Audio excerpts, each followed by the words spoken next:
Hi, roommate. We're ready for chapter 40.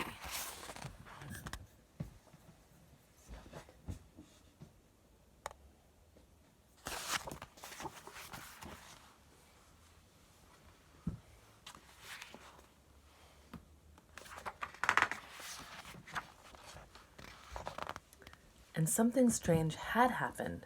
The thread, which was really more like a thick silk rope, seemed to have divided itself into a long, strange web.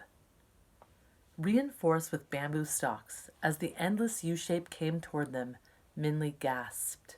The string, Minley panted. It's a bridge. So where we left off, Minley realized the string had formed into a bridge up to the mountain. So in chapter 40,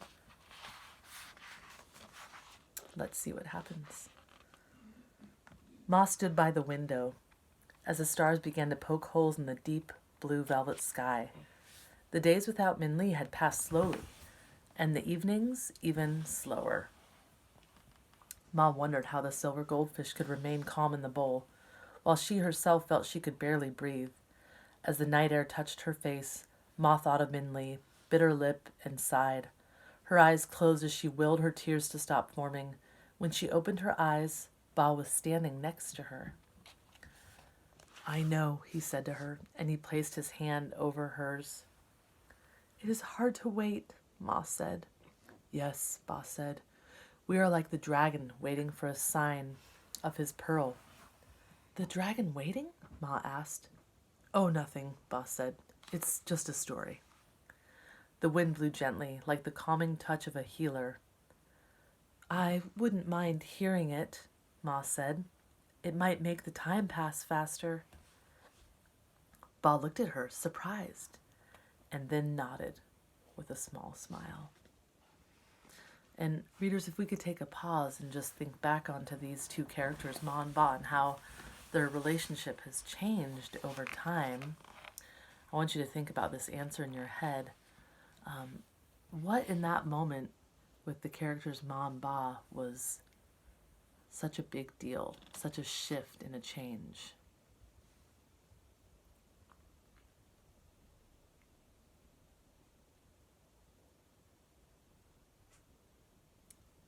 That's right. Now Ma wants to hear his stories, where before they drove her crazy. So that's pretty special. So here's Ba's story, the story of the dragon's pearl. Once a dragon found a large white stone, round and softened by the ocean and wind.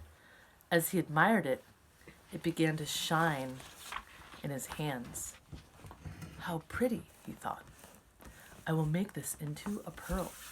So day after day, month after month, for many years, the dragon went without eating and sleeping as he made the pearl. He carved the stone with his claws and smoothed it with his scales. He carried it into the clouds, rolled it in fresh raindrops, and bathed it in the celestial river. He polished it with pale chrysanthemum petals. Finally, it was done, perfectly round and luminously smooth. It was flawless and beautiful.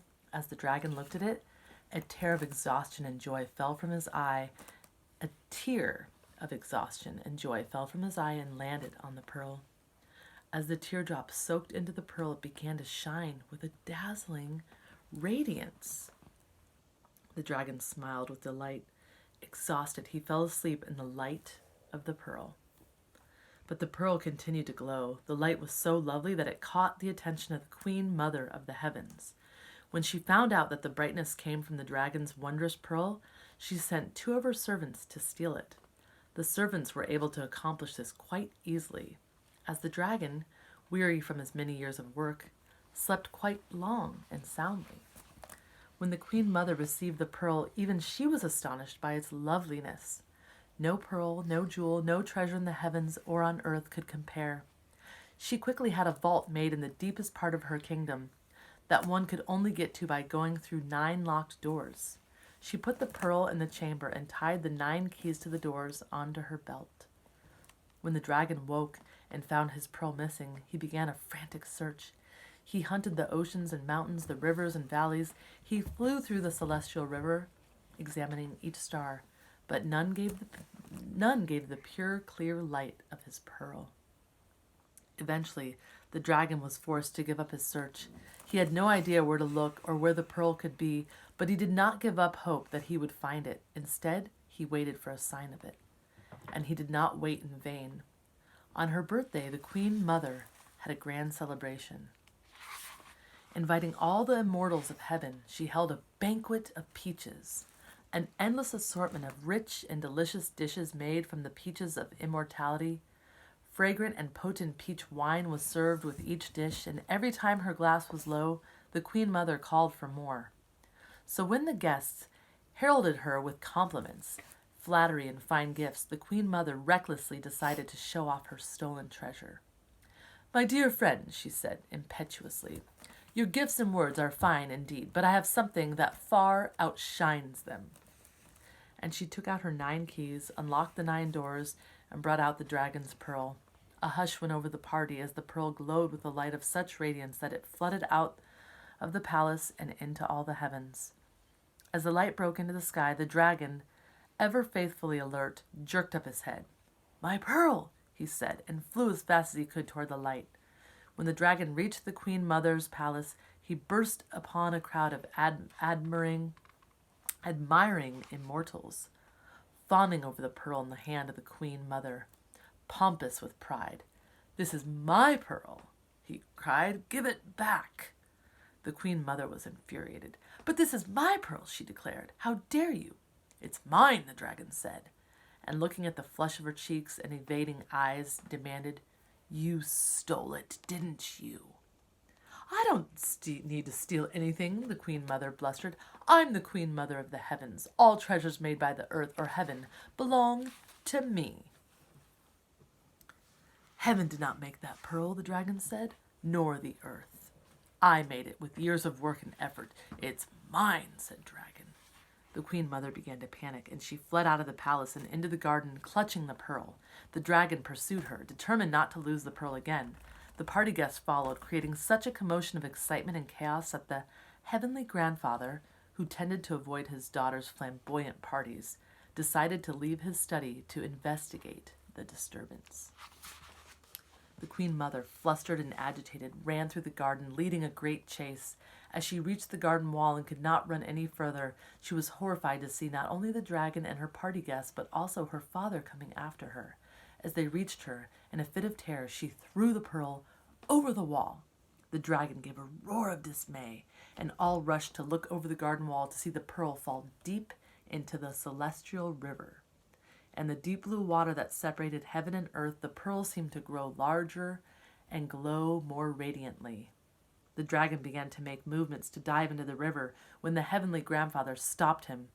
"Leave it there," he said, "and shame on you both. The pearl should not belong to one being. Do you not see this is where the pearl belongs, where everyone on heaven and earth can see its beauty and enjoy it?" Both the dragon and the Queen Mother humbled, nodded, and the guests praised the heavenly grandfather's wisdom. And so did the people on earth, for now when they look up into the sky, the moon glowed down upon them. There was a peaceful silence after Ba finished the story. Finally, Ma gave a small sigh and a smile. "If Min Li were here, she would ask you if that story were true." "And I would have to tell her probably not," Ba said. "When I was a very young boy, I remember seeing a glimpse of a rare dragon pearl. It was being carried to the emperor himself, guarded by hundreds of men, and there was still a moon in the sky." "There is more than one pearl in the ocean," the fish said, "so of course there is more than one dragon pearl, though the dragon pearl that makes the moon is by far the largest." Ba glanced carefully at the fish and then at Ma, but both seemed ignorant of the other, and neither looked at him. "I remember hearing about that," Ma said. "That pearl was supposed to be worth the emperor's entire fortune. A single pearl. I supposed it could have belonged to a dragon." She spoke without the desire or envy she used to feel when speaking of the wealth of others. The moonlight seemed to transform her, lifting the years of bitterness and hardship and leaving her with a sad serenity. It affected Ba unexpectedly, in a way he had not felt in years. He filled with great tenderness. But Ma continued to stare dreamily out the window, as unaware of his thoughts as she was of the fish's words. The end for today. It's okay. And tomorrow we have chapter 41. And friends, we're getting very close to the end because total there are, I want to say there are about 48 chapters. So we're getting very close to the end. Until next time, bye.